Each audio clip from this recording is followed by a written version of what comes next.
कुरुक्षेत्र एक ऐसा ऐतिहासिक स्थान है जिसका श्रीमद् भागवत गीता के पहले श्लोक में वर्णन किया गया है। ये भूमि है जहाँ महाभारत की लड़ाई लड़ी गई थी। महाभारत के युद्ध काल में इस स्थल का काफ़ी महत्व है। ऐसा हम इसलिए कह रहे हैं क्योंकि इसका संबंध महाभारत के सबसे बलशाली और विद्वान पात्र भीष्म पितामह से है।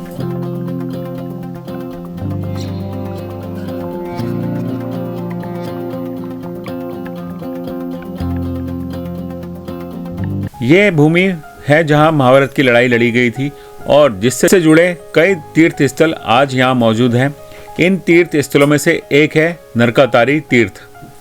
महाभारत के युद्ध में इस स्थल का काफ़ी महत्व है। ऐसा हम इसलिए कह रहे हैं क्योंकि इसका संबंध महाभारत के सबसे बलशाली और विद्वान पात्र भीष्म पितामह से है। इस तीर्थ क्षेत्र में परिसर में कई मंदिर बने हुए हैं। आप यहाँ बाणगंगा देख सकते हैं जो एक कुएं के समान है। यहाँ भीष्म पितामह की माता गंगा जी की मूर्ति भी है। बाण सैया पर लेटे भीष्म पिता की विशाल मूर्ति देख सकते हैं आप। 5 पांडवों और द्रौपदी की मूर्तियाँ भी स्थापित हैं। परिसर में 26 फुट ऊंची हनुमान जी की विशाल मूर्ति भी है। यह मूर्ति काफ़ी दूर से आप देख सकते हैं।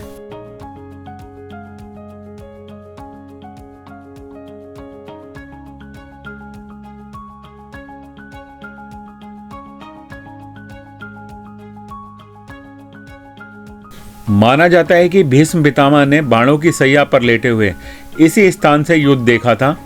इस स्थान पर अब एक जलकुंड भी है जिसे बाण गंगा या भीष्म कुंड कहा जाता है। इस जलकुंड से पौराणिक कथा जुड़ी हुई है। इसमें कहा गया है कि जब भीष्म बाणों की सैया पर लेटे थे तो उन्हें प्यास लगी और उन्होंने पानी मांगा।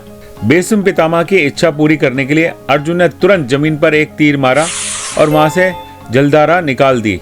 अर्जुन के बाणों से प्रकट हुई जलधारा से भीष्म पितामह ने अपनी प्यास बुझाई। इस घटना के यहाँ घटित होने के कारण इस तीर्थ का संबंध महाभारत काल से जोड़ा जाता है। तीर्थ पर हर रोज बड़ी संख्या में श्रद्धालु दर्शन के लिए पहुंचते हैं। तीर्थ का रखरखाव कुरुक्षेत्र विकास बोर्ड के जिम्मे है।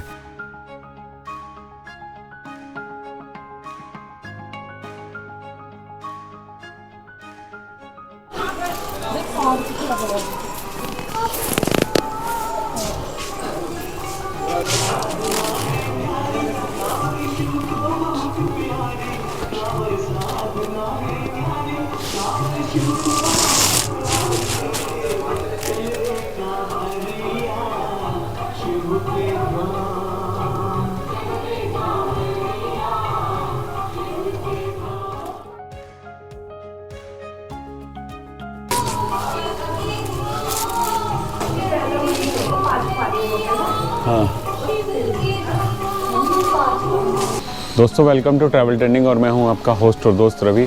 दोस्तों आज अभी हम हैं भीष्म कुंड जो कि कुरुक्षेत्र में है। महाभारत के युद्ध के 10वें दिन अर्जुन के बाण से आहत होकर भीष्म पितामह भूमि पर गिरे। बीच रणभूमि से हटाकर उनकी बाणों की सैया को इसी स्थान पर रख दिया गया था। पितामह इसी स्थान पर 58 दिनों तक बाणों की सैया पर रहे। अर्जुन ने जब उन्हें बाणों से बीधा तो उन्हें प्यास लगी। यही अर्जुन ने पंचास्त्र नामक बाण मारकर पृथ्वी से गंगा की धारा को प्रकट किया जिसे पितामह की प्यास बुझ सकी। इसलिए इसे भीष्म कुंड के साथ साथ बाण गंगा भी कहा जाता है। युद्ध के बाद इसी स्थान पर भीष्म पितामह ने युधिष्ठिर को राजधर्म का ज्ञान दिया और यहीं उन्होंने विष्णु सहस्त्र नाम स्रोत भी उन्हें सुनाया। स्वयं भगवान श्री कृष्ण यहाँ उपस्थित थे। भीष्म एक युद्ध के अनुभवी और कौरवों और पांडवों के पितामह थे। देवी गंगा के पुत्र और महान गुरुओं के शिष्य होने के कारण वे इतने शक्तिशाली थे कि उस समय का कोई योद्धा उनको हरा नहीं सकता था। कुछ राजनीतिक कारणों के से उन्हें अनिच्छा से कौरवों की ओर से महाभारत का युद्ध लड़ना पड़ा, लेकिन उन्होंने किसी भी पांडव को न मारने की प्रतिज्ञा ली थी। इस प्रतिज्ञा के पीछे का कारण पांडवों के प्रति उनका स्नेह था। इसके अलावा दुनिया जानती थी कि वह कौरव वर्षों से पांडवों के साथ अन्याय कर रहे थे। युद्ध के दौरान कौरव अक्सर उनकी प्रतिज्ञा तोड़ने के लिए भिड़ जाते थे। खुद को मुक्त करने के लिए उन्होंने पांडवों को गुप्त रूप से संकेत दिया। उन्हें कैसे मारना है। इसकी मदद से अर्जुन ने अनगिनत बाणों से उन्हें मार डाला, जो उनके पूरे शरीर को भेदते हुए उन्हें बाणों की सैया पर लेटा दिया। घायल भीष्म युद्ध के मैदान में प्यास से व्याकुल हो गए। उनकी प्यास बुझाने के लिए अर्जुन ने धरती में एक बाण मारा, जिसके परिणाम स्वरूप पानी की एक धारा उठी और सीधे उनके मुख में चली गई। जलधारा कोई और नहीं बल्कि उनकी मां गंगा थी, जो अपने बेटे की प्यास बुझाने आई थी। चूंकि भीष्म को इच्छा मृत्यु का वरदान प्राप्त था, इसलिए उन्होंने सूर्य के उत्तरी गोलार्ध में चले जाने पर मरना चुना।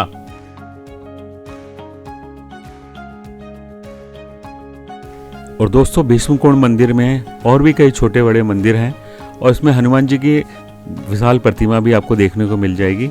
और इसके अलावा यहाँ पर एक शॉप है और इस शॉप में आपको भगवान की मूर्तियाँ मिल जाएंगी। उनसे रिलेटेड आर्टिफिशियल जो है रथ वगैरह आप ले सकते हैं, जो कि गीता का उपदेश देते हुए भगवान श्री कृष्ण है। और भी कई सामग्री, पूजा सामग्री आप ले सकते हैं। और दोस्तों, इसके अलावा आप यहाँ पर जो है कुरुक्षेत्र जंक्शन से 8 किलोमीटर लगभग रास्ता पड़ता है और आप इजीली यहाँ पे आ जाएंगे। तो दोस्तों, आशा करता हूँ मेरा ब्लॉग आपको अच्छा लगा होगा। डिटेल ब्लॉग के लिए आप मेरे चैनल पे देख सकते हैं, और भी कई ब्लॉग है जो कुरुक्षेत्र पे मैंने बनाए। और दोस्तों, सब्सक्राइब करना मत भूलिएगा मेरा चैनल, और नए ब्लॉग के साथ मैं फिर हाजिर रहूँगा। तब तक के लिए नमस्कार दोस्तों।